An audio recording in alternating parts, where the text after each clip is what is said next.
Let's get started with our first major news update. Max Holloway expects to be booed at UFC 318. Yes, you heard that right. Max Holloway, one of the most respected, exciting, and beloved fighters in the UFC, says he's prepared to hear the crowd turn against him when he walks out this Saturday night. Why? Because he's stepping into the octagon against Dustin Poirier in Poirier's hometown of Louisiana for what is expected to be Dustin's retirement fight. This fight is emotional, it's personal, and Max knows it. In a recent interview, Holloway addressed the atmosphere he expects inside the arena.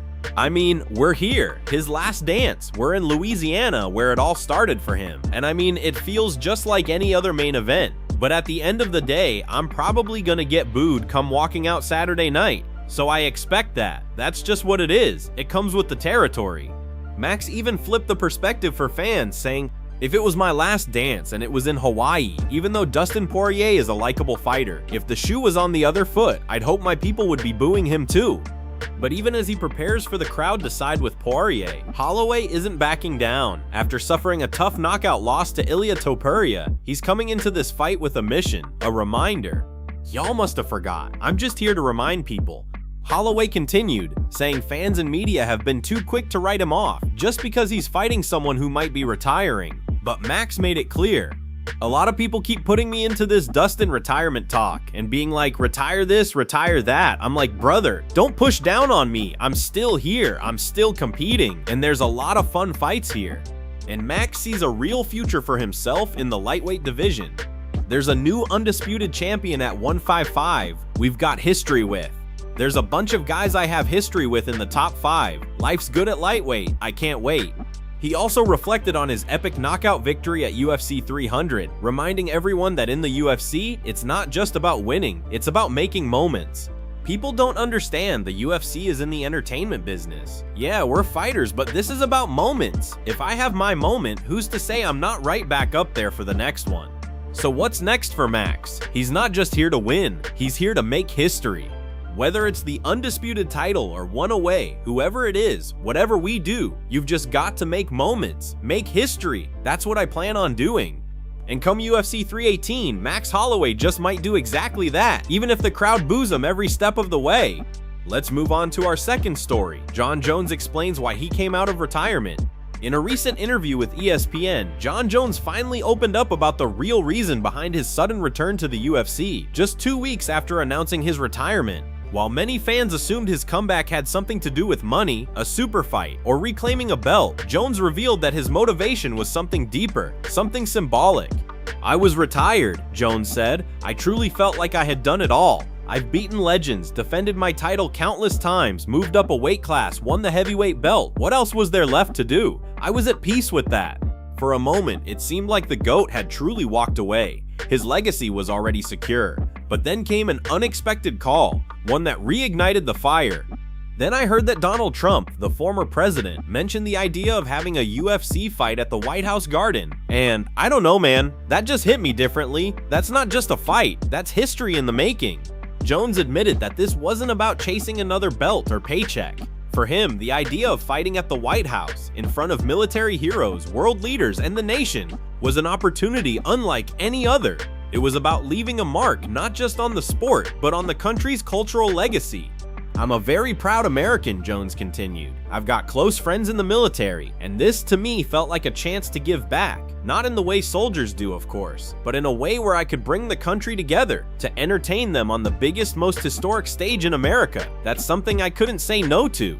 Jones went on to say that this is more than just a personal milestone. It's about elevating mixed martial arts as a whole. Fighting on the White House lawn with the world watching brings a level of mainstream prestige the UFC has never seen before. This is about legacy, not just mine, but the legacy of the sport. When your kids ask where you were when MMA came to the White House, I want them to remember I was part of that. I want to be one of the faces of that moment. And with that, Jon Jones officially confirmed what many already suspected. He's back. "So I'm back," he said, flashing a grin, "and I'm coming to make history." Whether you're a fan or a critic, there's no denying it. Jon Jones knows how to make headlines. And now, as he sets his sights on the most iconic venue in the country, one thing is clear. This comeback isn't just about fighting, it's about making history. Moving on now, Ciryl Adesanya defends Dustin Poirier. In a recent statement that quickly began circulating across the MMA community, former middleweight champion Ciryl Adesanya stepped up to defend Dustin Poirier and his legacy in the face of growing criticism. With Poirier approaching what many believe will be his final UFC fight, a wave of harsh takes has resurfaced online, centered around one theme: his failure to capture the undisputed lightweight title despite 3 attempts. Let's be real, the internet doesn't hold back, and fans can be brutally unforgiving. Critics point to Dustin's title losses, all 3 of which ended in submission defeats to Khabib Nurmagomedov, Charles Oliveira, and Islam Makhachev. But Adesanya, known for being outspoken and fiercely loyal to his peers, wasn't having any of that negativity. He reminded fans of something very important that often gets swept under the rug: Dustin Poirier did win a UFC title. At UFC 236, he defeated Max Holloway in an absolute war to claim the interim lightweight championship, and according to Adesanya, that belt, interim or not, counts.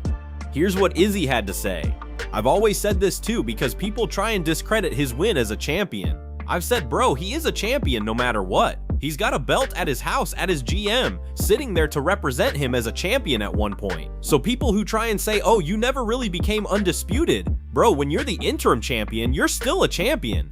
That quote is classic Adesanya, unapologetically real, grounded in respect, and standing up for what actually matters. He's essentially telling the world, you don't need the word undisputed attached to your name to be recognized as a true champion. If you've climbed the rankings, beaten elite fighters, and won gold, even if it's interim, you've earned that title. Izzy went on to highlight something that's often overshadowed in these legacy debates: the entire body of work Dustin Poirier has built over more than a decade in the UFC. He's had a career in the UFC that's second to none. I mean, look, you'd be blessed to have even half the career that Dustin's had in the UFC. And that's facts. Look at the resume. Victories over Justin Gaethje, Eddie Alvarez, Dan Hooker, Conor McGregor twice, Anthony Pettis, the list goes on. Dustin has consistently fought the toughest guys in the division and delivered an unforgettable, violent, beautiful wars. He's been in Fight of the Year candidates, headlined massive cards, and always carried himself with integrity and grit. So while some fans zero in on what Dustin didn't accomplish, Adesanya is reminding us of everything he did, and that's what real fighters do. They respect the journey, not just the finish line. Respect to Izzy, respect to Poirier. Legends recognize legends. Let's talk about another major story. Ronaldo Moano turned down $200,000 from the UFC antitrust lawsuit. Yes, you heard that right. While hundreds of fighters lined up to collect their share of the $375 million settlement, Ronaldo Moano decided to walk away from a $200,000 payout, and the reason he gave is turning heads across the MMA community. Moano opened up about his decision during a recent episode of the Show Me the Money podcast, where he explained that even though the money was there, the principle mattered more to him. "How much I love the UFC. Yeah, they did pay money to fighters through that lawsuit settlement," Moano said, "but I did not take it. The lawsuit stems from an antitrust case claiming that the UFC underpaid fighters and monopolized the MMA market. According to the settlement terms, about 1,200 fighters were eligible to receive compensation based on their number of fights and total earnings between 2010 and 2017. Moano revealed that he was offered around $200,000, but refused to sign the paperwork. "They sent me the paperwork. I just had to put my name there, but I didn't. I did not sign. Even when the lawyers were calling me every week telling me, you have to sign. A girl even came to my GM to tell me to sign," he said. But despite the pressure, he stood firm. Why? Moano compared it to a relationship gone wrong. It's like this: you date a girl and 2 years later she says, hey, that guy abused me. That's what it feels like. You agreed to the fight deal, you knew what you were signing, you got paid. He continued, "I remember my first UFC fight, $8,800 to fight. That's what I agreed to, and now they're saying that was wrong. But it wasn't wrong. You agreed. The mindset now is that the UFC is the enemy, but they're not. You have to honor your contract. That's the deal." Moano also pointed out how rare his decision was. Only about 3% of fighters refused the money. Out of 700 fighters, just 3 or 4 didn't accept it, and they don't publish the names, but I'm one of them. While many fans might wonder why someone would walk away from $200,000, Moano says it was about more than the paycheck. And yeah, $200K is a lot of money, but we're walking here, right? We're alive. In 10 years, I'll be able to say I could have taken that money, but I didn't, because money isn't everything. At the end of the day, it's not everything. Whether you agree or not, Moicano's stand is rare in today's MMA world, choosing loyalty and principle over a six-figure payday. Let's move on. Belal Muhammad is offering some veteran-level advice to Dustin Poirier ahead of what could be the final fight of his legendary career. As Dustin prepares to step into the octagon one last time, Belal is urging him to stay calm, collected, and most importantly, disciplined. In a heartfelt message, Belal warns Dustin not to let his emotions take over. He said, "Poirier, it's your last fight. You can't get emotional out there. You can't just turn it into a firefight because your heart wants it. I know the crowd will be roaring. I know your instincts will be firing, but this isn't the time to let your emotions control you." He emphasized one key tactical point: don't jump the guillotine. You don't want to be on bottom regardless. That's a reference to one of Dustin's biggest tendencies in high-pressure moments. We've seen him go for risky submissions in the past, and in title fights like the ones against Khabib and Oliveira, it cost him everything. Belal believes Dustin can still scramble and get back to his feet if he ends up on bottom, but at this point in his career, he needs to avoid unnecessary danger. This fight, Belal says, will be determined on the feet, and Poirier's best chance is to control the pace intelligently. "You've got to get in the pocket," Belal said. "You need to force Max Holloway to go backwards. Use those low kicks like Volkanovski did. Tear that leg down. Max doesn't check kicks, that's a fact." That part of the strategy is crucial. We all saw what Alexander Volkanovski did to Max with low kicks. It disrupted Max's rhythm and opened up striking windows. Belal thinks Dustin can replicate that success if he sticks to the plan.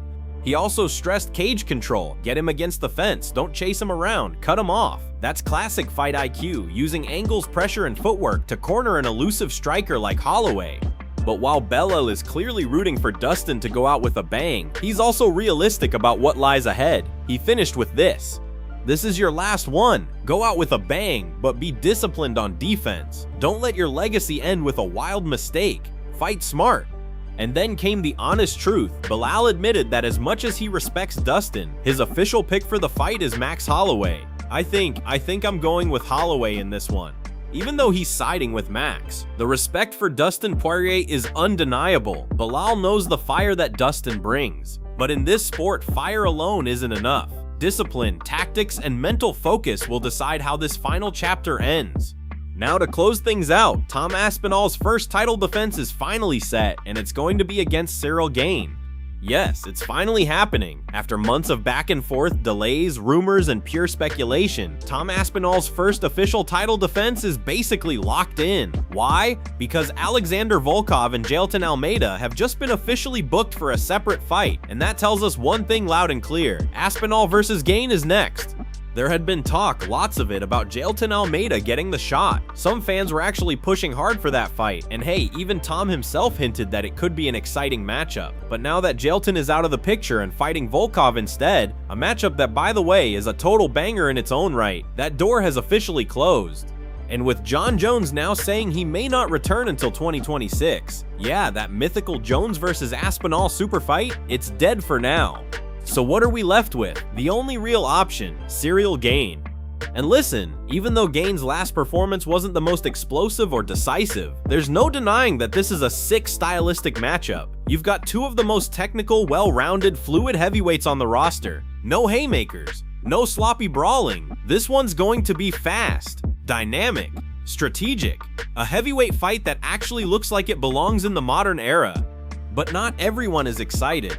In fact, Uncle Chael Sonnen, as usual, had some pretty strong words. He absolutely ripped into this fight, said nobody wants to see it, said it shouldn't even be happening.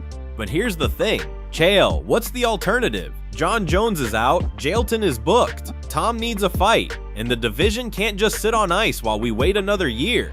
According to Chael, when you end up with a title fight that's a 4-to-1 betting line, or even 5 or 6-to-1, it shows a lack of interest from the audience. In his words, when you've got a champ and a #1 contender and you still can't create buzz, that means you've got nothing else. And in some ways, he's got a point, because 4-to-1 odds don't scream blockbuster. They scream, we didn't have any better option. But here's the reality check. The integrity of the rankings still matters. Gane is up there. He's a former interim champ. He's still one of the most dangerous strikers in the division. And stylistically, he's actually one of the toughest tests for Aspinall. The media might be flip-flopping right now, acting like they're excited. But Chael predicts that the moment this fight gets officially announced, they'll bury it. They'll say it's boring. They'll say it won't move numbers. They'll say, why Gane again? But the truth is, it's a fight that has to happen. The division needs to move forward, and Tom Aspinall needs to defend his belt. Whether fans are thrilled or not, this is the reality of the heavyweight picture right now.